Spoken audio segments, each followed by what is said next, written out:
8 officials at the Independent and Boundaries Electoral Commission were feted for their selflessness in ensuring the credibility of the just concluded by-elections that took place in various parts of the country. The 8, who include returning and presiding officers, are said to have been injured and harassed by politicians and security officials, but chose to stand their ground and monitor the elections to the end. Raquel Muigai with more details.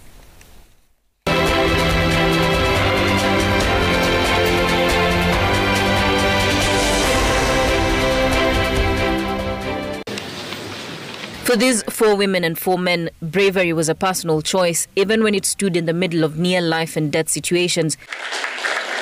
A decision that their employer, the Independent Electoral and Boundaries Commission, IEBC, acknowledged. We want you to continue with the spirit you have as you serve your country. Among them is Mwana Juma Mwarongo, who was the deputy presiding officer at Mokigena Polling Station number 2 in the Msambweni by-elections that took place on 15th December 2020. Baada ya kuhesabu kura, tulisikia sauti mlio wa risasi. Kuangalia, kumbe ilikuwa si risasi, ilikuwa ni tear gas. Ikabidi tukimbie. Ile ambayo nilifanya, nilikimbia na strategic materials kama vile majibu pamoja na kim.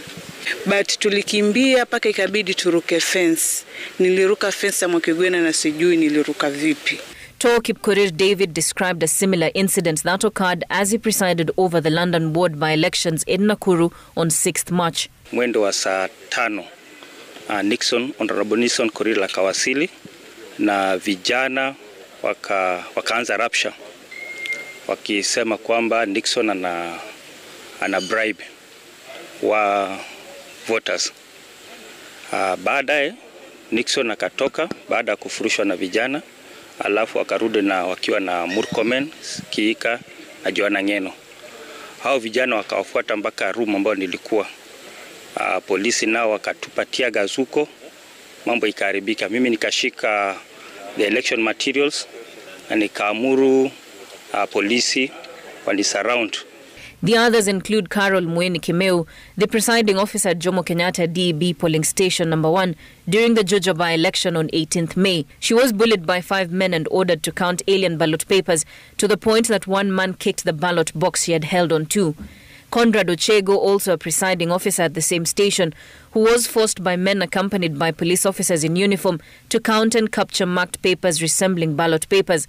Nancy Wangare, a presiding officer at Gashororo Primary, still in the Juja by-election, who also declined to count several papers issued to her by goons.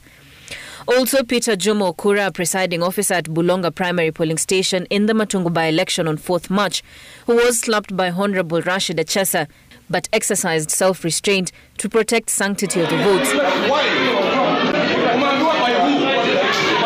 Maureen Naliaka Lusambo, a presiding officer at Munami Primary Polling Station in the same by-election, who was improperly manhandled, intimidated, harassed and psychologically disturbed. And finally, Godfrey Mosota, a deputy presiding officer at Mokigwena Polling Station in the Msambweni by-elections, who secured election materials after unknown persons lodged tear gas into the polling station compound, forcing everyone to scamper for safety. The 8 being part of a team that ensured votes really count. Raquel Muigai, Citizen TV.